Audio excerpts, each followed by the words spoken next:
पहलवान का भोग 3। एक महीने बाद लाल जी के ही गांव में शोर हुआ कि पहलवान ने किसी को पकड़ लिया है। बेचारा जिंदगी से बहुत परेशान था और अब मरने के बाद लोगों को परेशान कर रहा है। जिसको पहलवान ने पकड़ा था वो आदमी गांव के एक चौक पर जा बैठा था और लोग उसे घेर कर खड़े थे। जब उससे पूछा गया कि क्या चाहिए तो उसने साफ साफ कह दिया कि लाल जी से कह दो दारू पिला दे, मैं चला जाऊंगा। सब इस बात को जान चुके थे कि वो लाल जी के हाथों से दारू क्यों पीना चाहता है। आखिर लाल जी उसके प्रिय जो हो चुके थे। सब उसे पकड़कर वही अर्थान पर ले जाने की कोशिश करने लगे तो उसने पहलवानी करनी शुरू कर दी। एक व्यक्ति को एक तरफ फेंका तो दूसरे को दूसरी तरफ और वापस चौक पर पलथी मरकर बैठ गया और कहने लगा, जब तक लाल जी के हाथ से दारू नहीं पी लेता मैं नहीं जाऊंगा। उसकी पहलवानी देखकर किसी की फिर हिम्मत न हुई कि वो उसे पकड़ते। अब शेष सिर्फ एक ही मार्ग था कि लाल जी को बुलाया जाए। सबने जाकर लाल जी को बुलाया और लाल जी इस बार तुरंत तैयार हो गए। शायद उन्हें कुछ प्रश्नों के उत्तर चाहिए थे।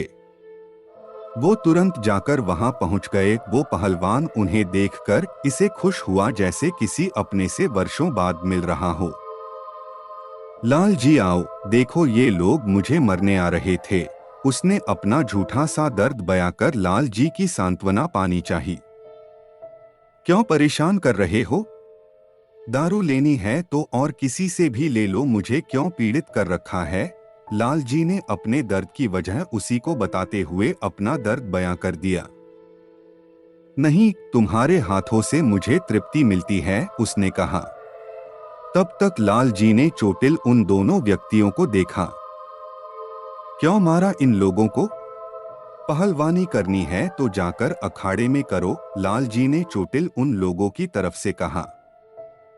इन लोगों ने मुझे मारा और लाल जी अखाड़े में जिंदा लोग जाते हैं, मैं वहां नहीं जा सकता, उसने समझाने की तर्ज में लाल जी से कहा। और लाल जी भी वजह समझ गए थे।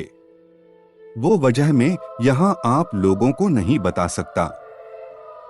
आसपास वाले कहने लगे कि दारू देकर इसको हटाओ लाल जी, आसपास कोई ओझा तांत्रिक भी नहीं है, तुम ही इसे हटाओ। लोगों के कहने पर लाल जी ने उसे थोड़ी सी दारू पिलाई और वो शुक्रिया अदा करके चलता बना।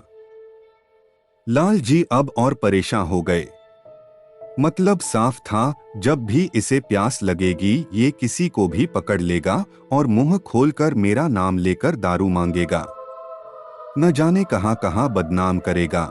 इन्हीं ख्यालों में लाल जी कई दिन तक उलझे रहे और समाधान ढूंढने लगे। फिर एक दिन किसी दूसरे गांव में किसी शहर से आने वाले किसी आदमी को उसने पकड़ा और लाल जी का नाम और पता बताकर उनके हाथ से दारू पीने की इच्छा जताई।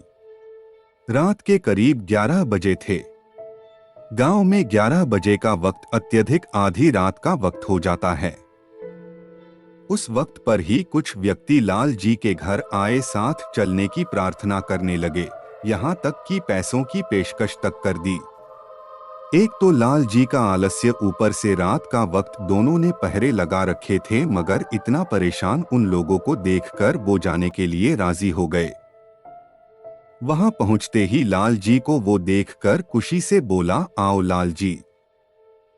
लाल जी झल्ला गए और गुस्से में उसकी सेंकने लगे, क्या है बे साले, क्यों दुखी कर रखा है? ना रात देखे न दिन। मगर वो फिर भी विनम्रता से बोला, बस तुम्हारे हाथों से दारू चाहिए थी। इतने दिनों से तुम उस तरफ भी नहीं आए तो देखा भी नहीं था। जान लेगा क्या मेरी? नाम बदनाम कर दिया है मेरा और ऊपर से मेरी खुशामती करता है। अगर जिंदा होता तो मैं तुझे मार देता। लाल जी गुस्से में बदबदाए जा रहे थे। जान जाने का दुहक तो मुझे है, तुम मुझे बस दारू पिला दो और जाने दो, तुम्हारी उम्र बहुत है, उसकी चिंता न करो, उसने लाल जी के गुस्से का फिर से सरल उत्तर दिया। लाल जी को कुछ नहीं सूझा, उन्होंने उसे दारू देकर विदा कर दिया। और अब उन्होंने कई जगह जाकर कई ओझा तांत्रिक ढूंढे, ताबीज वगैरह बनवाई ताकि वो पहलवान परेशान न कर सके। मगर इन सबका कोई औचित्य नहीं था, क्योंकि उसे तो सिर्फ लाल जी से दारू चाहिए थी, न कि लाल जी को कोई नुकसान पहुंचाना था। दुआ ताबीज के बावजूद कहीं न कहीं से खबर आती कि फला गांव में फला फला आदमी को किसी ने पकड़ लिया है और वो लाल जी को बुला रहा है।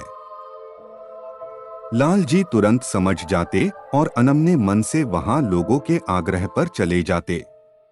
4 गाली उसको देते, 4 गाली खुद को और अपने आलस्य को। अगर वो उन दिनों अर्थान पर जाकर भोग देते तो शायद ये मुसीबत कभी उनके पीछे न लगती।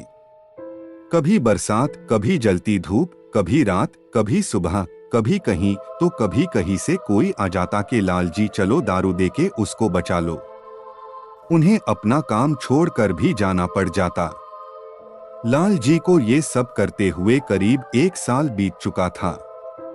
अभी तक उन्हें कोई काबिल जानकार नहीं मिला था कि वो अपना पीछा छुड़ा पाते। जो मिले भी उन्होंने हाथ डालने से मना कर दिया। एक बार कहीं से एक जोगी घूमता फिरता न जाने कहां से उस गांव में आ गया।